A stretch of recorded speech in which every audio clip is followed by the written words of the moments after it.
Recently, I was watching this Everest base camp video of Ajay Raj and then I saw this. This graffiti is drawn at the stone of the last spot of the Everest base camp trek.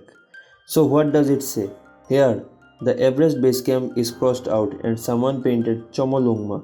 Now what's that obviously and why it's written by boldly crossing out the name of the highest peak of this planet? So let's go back to 1865. The time when survey of geographical landscape was happening and the Royal Geographical Society named the peak as Everest after the Surveyor General of India at that time, Sir George Everest. But according to sources, Mr. Everest himself opposed the naming of the mountain after him. Before all this nonsense happened, the highest peak of this planet, the crown of the Himalayas, was called Chomolungma. It's the indigenous Sherpa name for the mountain since time immemorial.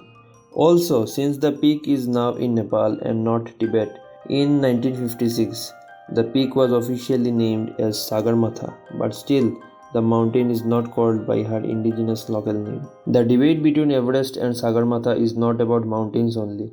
It's about memory, power and identity. And this struggle is not limited to mountains of Himalayas. In Bharat too, or shall I call India? Okay, moving on.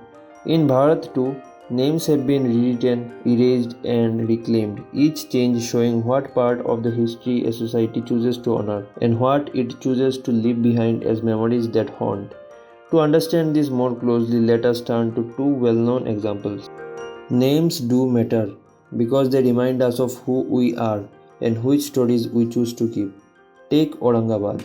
The name itself is a reminder of something else, a legacy stamped by an invader. Aurangzeb's campaign in the Deccan left scars.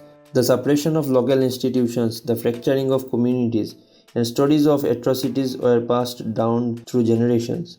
The irony is hard to miss. A place that nurtured Marathi culture and resistance named after the men who sought to crush it.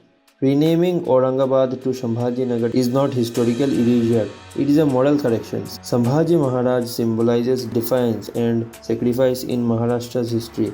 To inscribe his name on the city is to give the public calendar a different memory, one that honors courage, continuity, and the people who defended their way of life. It's a symbolic rebalancing, acknowledging who built and who burned, who taught and who sought to tear down. Now turn east to Bakhtiyarpur, a quiet town with a loud shadow. Its namesake Bakhtiyar khilji is remembered for the sake of Nalanda, where centuries of learning, libraries and living traditions were reduced to ash. The contrast is stark. A place once famed for wisdom now carries the name of the man who extinguished the flame of knowledge the place carried. Renaming is not about revenge. It's about respect. It's about choosing to celebrate those who built, who taught, who protected, instead of those who destroyed. The question before us is simple. Are we learning from history or are we doomed to repeat it? Our maps are more than lines and letters. They are lessons for the next generation.